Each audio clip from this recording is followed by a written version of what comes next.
ओम नमो भगवते वासुदेवाय नमः। अथ नवमोऽध्यायः। यथाकाशस्थितो नित्यं वायुः सर्वत्र गो महान्, तथा सर्वाणि भूतानि मत्स्थानित्युपधारय। जैसे सब जगह बहने वाली महान वायु नित्य ही आकाश में स्थित रहती है, वैसे ही संपूर्ण प्राणियों को तुम मुझ में ही स्थित मान लो।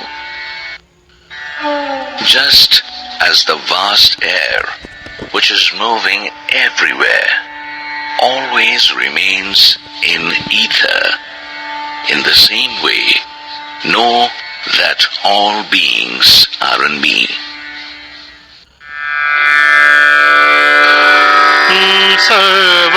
सर्वभूतानि कौन्तेय प्रकृतिं यान्ति मामेकाम्,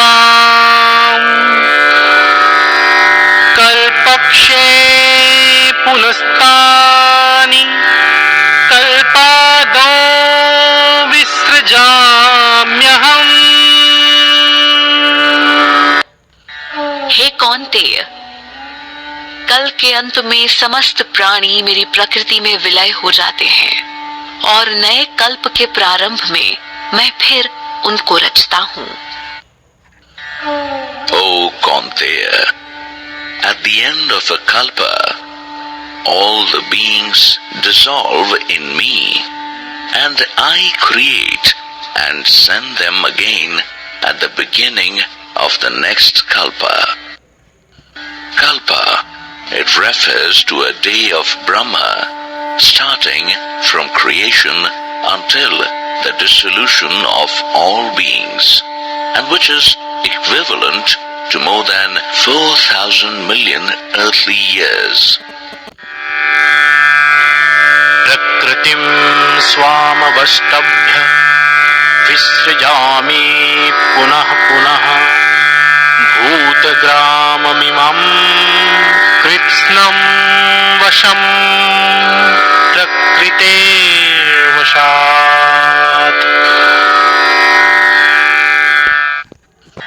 प्रकृति को अपने वश में करके स्वभाव के बल से परतंत्र हुए इस प्राणी समुदाय को मैं बार बार रचता हूँ।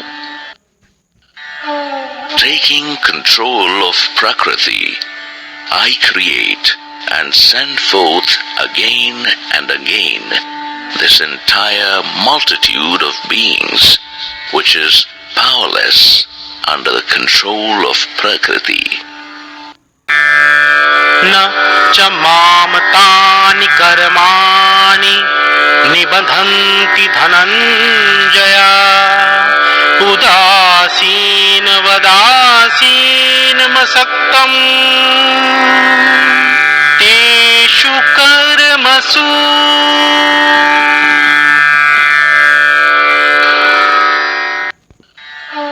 हे धनंजय, क्योंकि मैं उन कर्मों में अनासक्त और उदासीन रहता हूँ, इसलिए मुझको वे कर्म नहीं बांध सकते।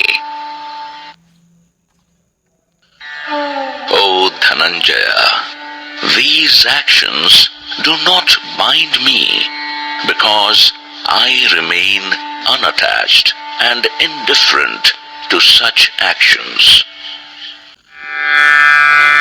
मयाध्यक्षेण प्रकृतिः सूयते सचराचरम्,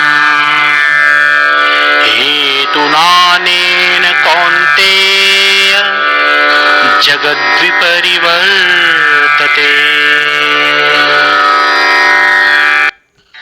हे कौन्तेय, यह प्रकृति मेरी ही देख रेख में संपूर्ण चर अचर जगत की रचना करती है। इस कारण यह जगत परिवर्तित होता रहता है।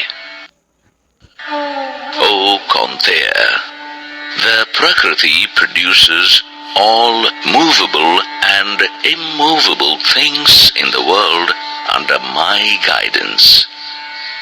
It is due to this reason that the world keeps revolving.